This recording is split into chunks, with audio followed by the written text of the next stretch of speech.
এটা ভীষণ অবাক করা ব্যাপার।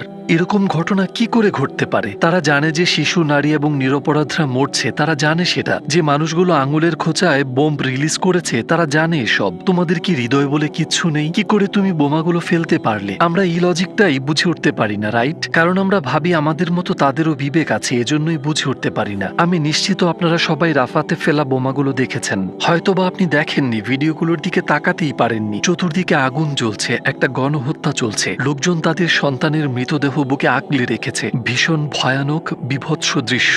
আমরা যে ভিডিওগুলো দেখতেও সাহস পাচ্ছি না, সেই বীভৎসতা বাস্তবে সেখানে ঘটে চলেছে। ভিডিওগুলো দেখা মানুষের মধ্যে বেশি কষ্ট পাচ্ছেন সেই সব ফিলিস্তিনিরা যাদের আত্মীয়রা সেখানে রয়েছে। ভিডিও দেখে মনে প্রশ্ন জাগছে, ওই জ্বলন্ত শরীরগুলোর মধ্যে আমার প্রিয়জন নেই তো? মুখগুলো দেখে প্রিয় মানুষদের চেনার চেষ্টা করছে। দোয়া করছি ইনশাল্লাহ আমার কাছের কেউ এখানে নেই। দৃশ্যগুলো দেখে এত সব উৎকণ্ঠা তাদের মাঝে। কিন্তু দুঃখ পাবেন না, ভয় পাবেন না, হতাশ হয়ে যাবেন না। কারণ দি অর্গানাইজেশন অফ ইসলামিক কোঅপারেশন গতকালকের রাফা আক্রমণের তীব্র নিন্দা জানিয়েছে। হতাশ হবেন না। কেন হতাশ হচ্ছেন? দেখুন, নিন্দা জানানো হয়েছে, এখন সব সমস্যার সমাধান হয়ে যাবে। যা ঘটেছে তাতে অবশ্যই আমরা কষ্ট পাচ্ছি, কিন্তু তার চেয়েও বেশি কষ্ট পেয়েছি মধ্যপ্রাচ্যের তথাকথিত নেতাদের বিশ্বাসঘাতকতায়, চুপ থাকায়, বিশ্বের বড় একটা অংশ আওয়াজ না তোলায়। এটা আমাদের অনেক বেশি কষ্ট দেয়। ইন্টারন্যাশনাল কোর্ট অফ জাস্টিস বলছে আক্রমণ বন্ধ করো। কোর্টের সিদ্ধান্তগুলো একেবারে পরিষ্কার, কিন্তু এখানে বাবা মার বিগড়ে যাওয়া এক সন্তান আছে যে বন্য পশুর মতো বারবার আক্রমণ করেই যাচ্ছে। যদি মধ্যপ্রাচ্যের সব নেতা একসাথে বলতেন আমরা তেল সরবরাহ বন্ধ করছি, আমরা নিষেধাজ্ঞা জারি করলাম, মানে ইসরায়েলের চারপাশের দেশ থেকে আকাশপথ বা সব যোগাযোগে যদি তারা নিষেধাজ্ঞা জারি করত, এমনকি যদি সারা বিশ্ব এক হয়ে বলতো যথেষ্ট হয়েছে, শিশু আর নারী হত্যা বন্ধ করো, নিরীহ মানুষ মরছে অকারণে, যদি সেই বকে যাওয়া সন্তান বলতেই থাকতো আমি থামবই না, আর উত্তরে তারা বলতো ঠিক আছে সমগ্র বিশ্ব তোমার উপর নিষেধাজ্ঞা জারি করছে, তাহলে পরিস্থিতি কেমন দাঁড়াতো বলুন তো? দেখুন, 3 দিনও লাগতো না, হয়তো মাত্র একদিনেই আমরা যুদ্ধবিরতি দেখতে পেতাম। আপনি দেখতে পেতেন ফিলিস্তিনি শিশুরা পার্কে খেলতে শুরু করেছে। আপনি দুঃখ আর কষ্ট ছাড়াই সেই দিনগুলো দেখতে পেতেন। শুধুমাত্র এই ঘোষণা, আমরা নিষেধাজ্ঞা জারি করব। কোনো যুদ্ধ না, কোনো রকেট না, কোনো স্যাংশনেরও প্রয়োজন নেই, শুধু একটা নিষেধাজ্ঞা, আর একদিনেই তারা মানুষ হয়ে যেত। কিন্তু এমনটা হচ্ছে না কেন? কারণ এখানে শুধু ইসরায়েল দোষী নয়, বিক্রি হয়ে যাওয়া নেতারা আছে, অন্য পরিকল্পনা, অন্য স্বার্থ। ঠিক এই কারণেই কোনো একতা নেই। যা ঘটেছে প্রায় সবই আপনি জানেন। ইসরায়েল চেয়েছিল ফিলিস্তিনিদের উত্তর থেকে দক্ষিণে সরিয়ে নিতে, আর তারা সেটাই করেছে। তারা 7 থেকে 8 বার স্থান পরিবর্তন করে সবশেষে একটি ক্যাম্পে আশ্রয় নিয়েছিল, রাফাতে, যেখানে ইসরায়েল তাদের থাকতে বলেছিল। লোকজন যখন গভীর ঘুমে, তাদের তাঁবুগুলো দাউ দাউ করে জ্বলে ওঠে। শোনা যাচ্ছে 8টা রকেট আক্রমণ করেছে সেখানে, আর সেখানকার দৃশ্য ভীষণ ভয়ানক। আমি খুব বেশি ডিটেলে বলতে চাইছি না, কারণ আপনার হয়তো কষ্ট হবে। আমাদের 45 জন ফিলিস্তিনি ভাই বোন শহীদ হয়েছেন, আর আহতের সংখ্যা বেড়েই চলেছে, আর মৃতের সংখ্যাও সময়ের সাথে সাথে বাড়ছে। কি অদ্ভুত, তাই না? তারা বলল দক্ষিণে যাও, সেটাই সবচেয়ে নিরাপদ জোন। ওকে, তারা সেফ জোনে গেল, আর সেখানেই নিরীহ মানুষের উপর বোমা বর্ষণ শুরু হলো। ঠিক যেমন হিটলার লোকজনকে নির্দিষ্ট জায়গায় নিয়ে গিয়ে এরপর সেখানে গণহত্যা চালিয়েছিল। ঘটনাগুলোর ভীষণ মিল। গ্যাস চেম্বারে লোক জড়ো করার মতো। আপনি নির্দিষ্ট এলাকায় লোকজনকে জড়ো করছেন, আপনি বলছেন এটা সেফ জোন, ইন্টারন্যাশনাল কমিউনিটি গুলোও বলছে এটা সেফ জোন। এরপর ঠিক যে জায়গাটাকে সেফ জোন বলা হলো, সেখানেই নিরীহ মানুষগুলো জমা হলো, আর আপনি তাদের মেরে ফেলতে শুরু করলেন। কি হলো? রকেটগুলো কি ভুলে আঘাত করেছে? 8টা রকেট, সবগুলোই কি ভুলবশত লঞ্চ হয়েছিল? ইসরায়েলের মতো এত উন্নত প্রযুক্তির একটি দেশ, এমন একটি দেশ যারা অতি সূক্ষ্মতার সাথে বোমা ফেলতে সক্ষম, তারা কি এসব ভুলবশত করেছে? না, প্রথম দিকে তারা একটি ব্যাখ্যা দিত যে ইসরায়েল নিজেকে রক্ষা করছে, কিন্তু এখন এসব হত্যাকাণ্ড এতটাই বেড়ে গেছে, এখন এটা গণহত্যায় দাঁড়িয়েছে। ব্যাপারটাকে আর অন্যভাবে ব্যাখ্যা করার কোনো সুযোগ নেই। পরিসংখ্যান দেখুন একবার, 15,239টি শিশু মারা গিয়েছে, 10,093 জন নারী মারা গিয়েছেন, সব মিলিয়ে 35,984 জন মানুষ শাহাদাত বরণ করেছেন, 80,643 জন মানুষ আহত, সাথে অসংখ্য অকল্পনীয় মানসিক যন্ত্রণা। যারা মারা যাননি তারা ভেতর থেকে শেষ হয়ে গেছেন। আমি বলছিলাম অকল্পনীয় মানসিক যন্ত্রণা কেন? কারণ আপনার পরিচিত সবাই মারা গেছে। এই যন্ত্রণা নিয়ে কি বাঁচতে পারবেন? কখনো সুখী হতে পারবেন? আমি একটা বাচ্চার ভিডিও দেখছিলাম, চলুন একসাথে দেখি। فيصل أحمد الخالد. كم عمرك؟ 5 سنين. أمي كانت حامل، طخوا أمي ببطنها، كانت حامل بالشهر السابع. وأبوك وين كان؟ أبوي كان نايم. ولما صحي هو مات هو وأمي أسبوع واحد. نفس اليوم؟ آه قدامك؟ أنت شفت؟ قدام. شو صار قدامك؟ لما احنا طلعنا على الممر جابوهم وطخوهم ইনশাল্লাহ তার পুরো পরিবার নিশ্চয়ই জান্নাতে গেছেন। শুধু দেখুন বাচ্চাটির অবস্থা, এটা একদমই হালকাভাবে নেবার মতো কিছু নয়। কথা বলার সময় বাচ্চাটার মুখে কোনো এক্সপ্রেশনই ছিল না, তার আবেগগুলো একেবারেই মরে গেছে। বলুন, এই বাচ্চাটা কি বেঁচে আছে? সে কি সার্ভাইভ করছে? সে কি ঠিক আছে? মজলুমের কান্না এত জোরালো হয়ে উঠে আসবে। যে সকল মুসলিমদের এসব কিছু থামানোর ক্ষমতা থাকতেও থামায়নি, তারা কি ভাবে যে আমরা ইবাদত করি, রোজা রাখি আর এতেই আমরা জান্নাতে যাব? আমাদের ধর্ম কিন্তু তা বলে না। কখনো রাসূল সাল্লাল্লাহু আলাইহি ওয়াসাল্লামের জীবন নিয়ে পড়াশোনা করেছেন? একটু তাকিয়ে দেখুন তিনি জীবনে কতটা দয়ালু ছিলেন। তিনি একটা শিশুর বাড়িতে যেতেন তার পোষা পাখিটা মারা যাওয়ায় সান্ত্বনা দিতে। আমাদের ধর্ম শুধু নামাজ পড়া আর রোজা রাখা নিয়ে না। হ্যাঁ, কিছু ফরজ এবং রুকুনগত ব্যাপার অবশ্যই আছে, কিন্তু আপনি বলতে পারেন না যে আমি নামাজ রোজা করেছি, ওকে এখন আমি যা খুশি তাই করে মানুষকে অত্যাচার করব। এটা করতে পারেন না। মধ্যপ্রাচ্যে এত এত মানুষ, এত নেতা, এত প্রভাবশালী ব্যক্তিত্ব আছে, এমনকি গার্দিওয়ালা একজন ইসরায়েলির সাথে হ্যান্ডশেক করতে অসম্মতি জানিয়েছেন। তিনি তার প্রতিক্রিয়া দেখিয়েছেন, বিবৃতিও দিয়েছেন। তো এই মানুষগুলো কি এমনটা ভাবছে যে আমরা আমাদের ক্ষমতা হারাবো, নিজেদের বিপদে ফেলার কোনো মানে হয় না? ভাই, আপনি অলরেডি মরে গেছেন।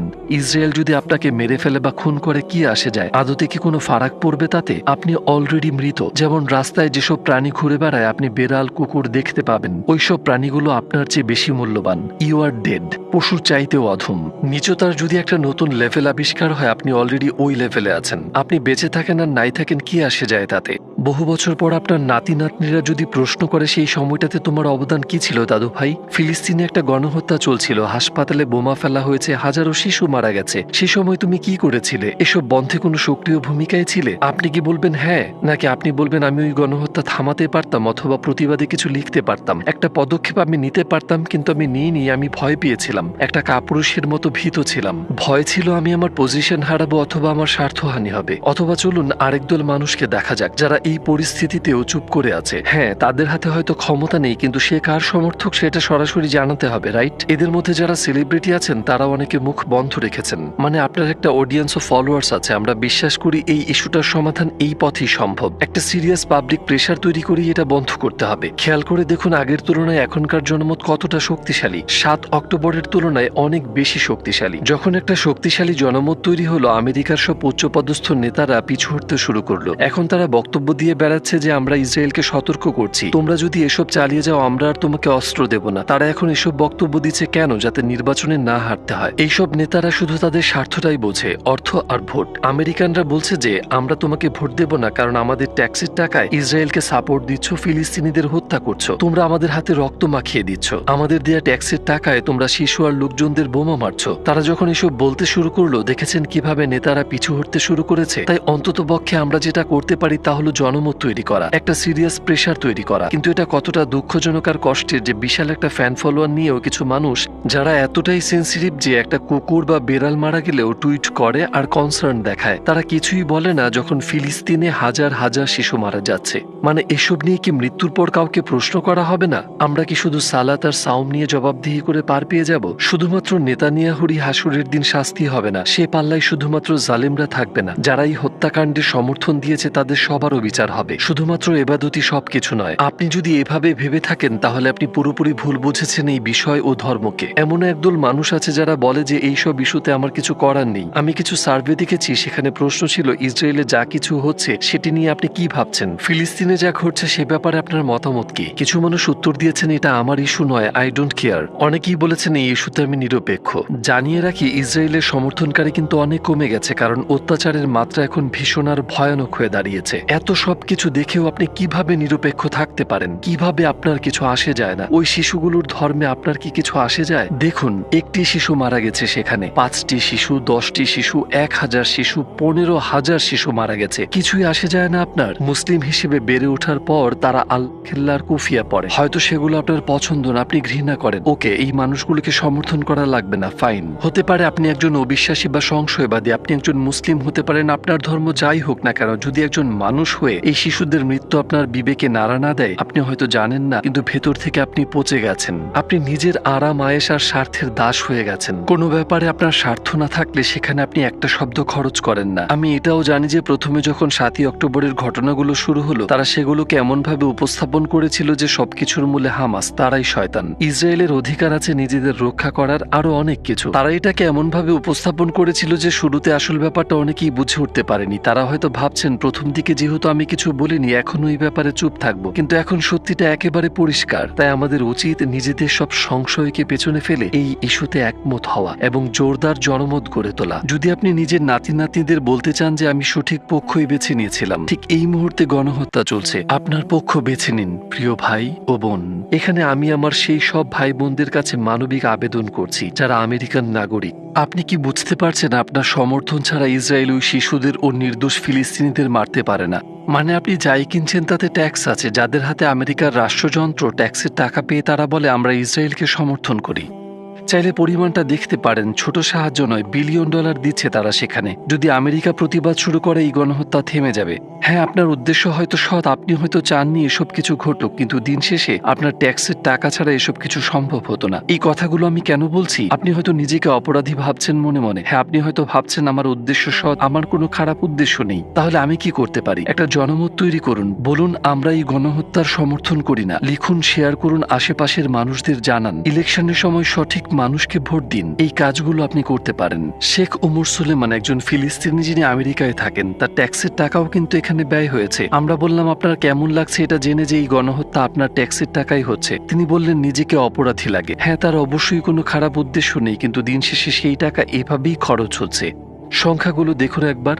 15,239 জন শিশু মারা গেছে। এটা কেবল সাম্প্রতিক ঘটনাগুলোতে মৃত্যুর সংখ্যা। জানেনই তো 7ই অক্টোবরের পর আমি ওইসব হত্যার কথা তো বলছিই না যেগুলো বছরের পর বছর ধরে চলে আসছে। সব মিলিয়ে 35,000 মানুষ, একটা স্টেডিয়াম ভর্তি মানুষ সবাই মাটির নিচে চলে গেছে শুধু গত 8 মাসে, শুধুমাত্র এই জালিমদের কারণে। আপনি জানেন 7ই অক্টোবর কিছু একটা ঘটলো, ইসরায়েল ভীষণ হইচই শুরু করে দিল আর পুরো পৃথিবীর জনমত নিজের পক্ষে করে নিল। কিছু বানোয়াট কথা বললো, আমাদের শিশুদের মাথা কেটে নিয়েছে, নারীদের ধর্ষণ করেছে, তাদের স্তন কেটে নিয়েছে। মানুষ তাদের বিশ্বাস করেছিল কিন্তু কোনো প্রমাণ পাওয়া যায়নি। তখন যারা বলেছিল তারা এসব কিছু দেখেছে, পরে স্বীকার করেছে আমরা আসলেই দেখিনি যে বাচ্চাদের দ্বিখণ্ডিত করা হচ্ছে। আপনি রাফায়ের ভিডিওগুলো না দেখে থাকলে দেখবেন না, আমি একটু করে দেখেছিলাম। তাদের হার্ট একটু দুর্বল, আমি যা বলছি সেটা তাদের শোনার প্রয়োজন নেই। 15 সেকেন্ড ফরওয়ার্ড করে দিন। এক লোক পড়ে যাওয়া একটি শিশুকে বুকে আগলে রেখেছিলেন। আপনি ওই শিশুর হাড়গুলোও দেখতে পাবেন, এমনকি শিশুর মাথাটাও ছিল না। ওই লোকটি ডানে বামে দৌড়াচ্ছিলেন, তিনি কি করছিলেন হয়তো নিজেই